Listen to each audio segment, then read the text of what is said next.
সর্বসাধন সিদ্ধ হয় তার মানুষ গুরুর নিষ্ঠা যার। আমরা যদি কাজী নজরুলের দিকে তাকাই, একজন বিদ্রোহী নজরুল একসময় সাধক নজরুলে পরিণত হয়। কিন্তু এই নজরুল কিভাবে তার যে পথ সেটাকে পরিবর্তন করলো জানেন? তার এই পথ পরিবর্তন করার যে মূল কারিগর তিনি হচ্ছেন বরদাচরণ মজুমদার। যে বরদাচরণ মজুমদারের সান্নিধ্যেই নজরুল নিজেকে চিনতে পেরেছিলেন এবং নিজেকে উন্মোচিত করতে পেরেছিলেন এক আধ্যাত্মিক বিপ্লবের দিকে। কোন এক বিয়ে বাড়িতে নজরুলের সঙ্গে প্রথম দেখা হয় বরদাচরণ মজুমদারের।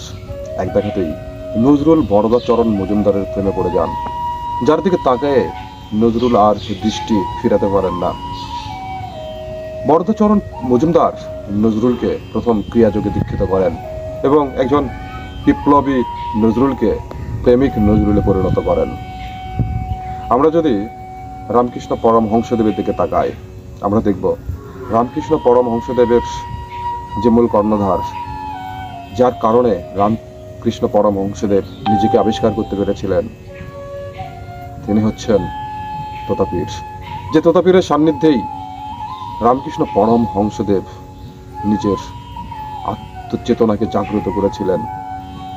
আমরা যদি স্বামী বিবেকানন্দের দিকে তাকাই, আমরা দেখব রামকৃষ্ণ পরমহংসদেব একটা রত্নর সৃষ্টি করে গেছেন বিবেকানন্দের মধ্যে।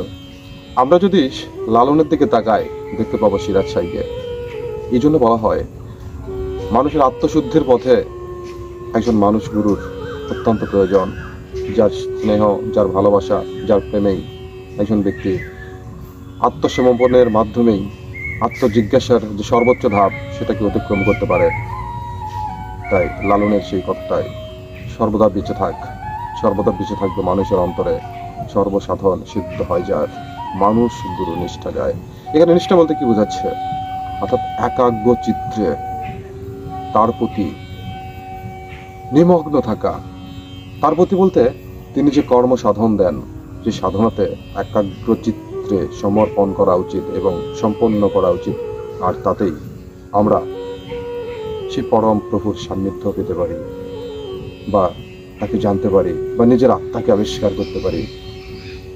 আর তাই হোক নীরবতার মধ্য দিয়েই একজন মানুষ গুরুর সান্নিধ্যে যাওয়ার একটা প্রবল সংকল্প, যে সংকল্প আপনাকে উজ্জীবিত করে, আপনাকে প্রাণবন্ত করে এবং আপনার উৎসের দিকে আপনাকে ধাবিত করে।